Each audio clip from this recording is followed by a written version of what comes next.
disaster leaves the headlines, when the memories fade, we in this room are going to have a responsibility to continue our work. We in this room are not newcomers to the cause of social and environmental justice. Working for change and opposing injustice, Antonio, that's where our institutions came from. That's what we've always been doing. It's the reason we were founded, and it is in our DNA. What is new is the remarkable partnership that started with our higher education partners, that we've started with our higher education partners and with Second Nature.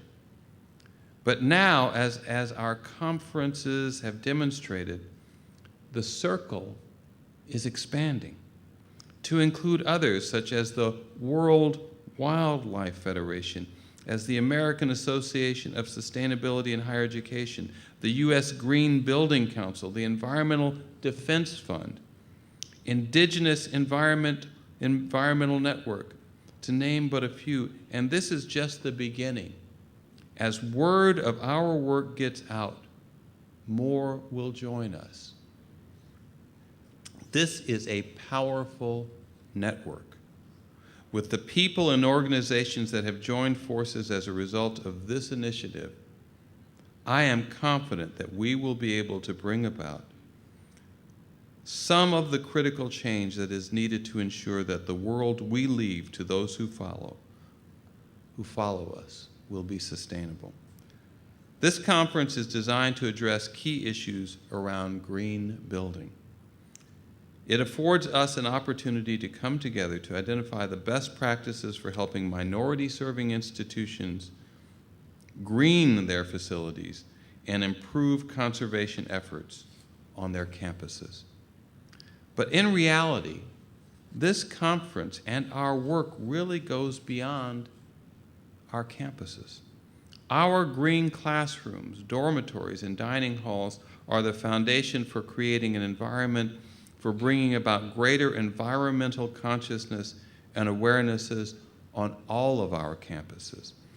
And there is so much more. Our campus facilities and infrastructure and the American College and University President's Climate Committee are just a few of the vehicles we will use to practice new and more effective ways to educate tomorrow's engineers, architects, business leaders, policymakers, and artists, and tomorrow's citizens, active and engaged citizens, our alumni, to conserve, to protect, and to restore the natural environment upon which all life depends. In our buildings, on our campuses, we are creating the next generation of global leaders who will be better stewards of our environment, and global citizens who will hold our global leaders accountable and to a higher standard, and a standard which is based in their knowledge and understanding of what responsible environmental leadership entails. Oil spills and mine explosions are dramatic reminders, but we need to fortify ourselves for the time in between the disasters. The National Academy of Science reported last month that climate change is happening now, largely driven by human activities, and threatening the well-being of people today and in future generations. There was a wonderful pie chart in the New York Times this week, which showed happily that the vast majority of people in this country believe that climate change is happening. And a smaller percentage of them don't believe it, and then there are a small percentage who don't believe in pie charts either. But the work we're going to do is going to teach our students to believe science and pie charts. In order to counteract climate change, we must reduce greenhouse gas emissions, U.S. greenhouse gas emissions are a major contributing factor to global climate change, and buildings account for almost half, 48%, of the U.S. greenhouse gas emissions.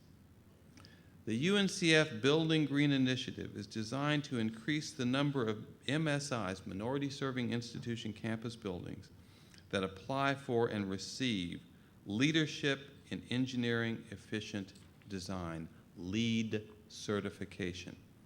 Our success in this area will significantly reduce greenhouse gas emissions, and those buildings will help teach future generations the impact that we can have in the decisions that we make on reducing those emissions. The initiative will also work to increase the number of signatories to the American College and University Presidents' Climate Commitment.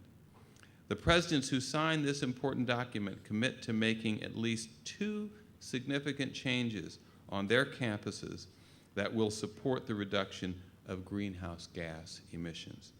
I am pleased to announce that the first UNCF Building Green signatory is Elizabeth City State University, and they are here with us at the conference, and they will be presenting, I think, later on. So let's give Elizabeth City State a hand.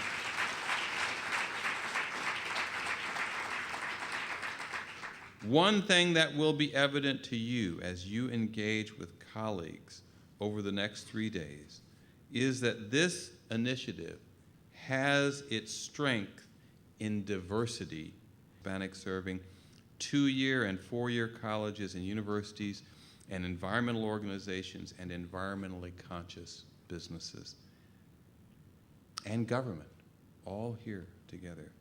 There are many exciting programs offered at this institute.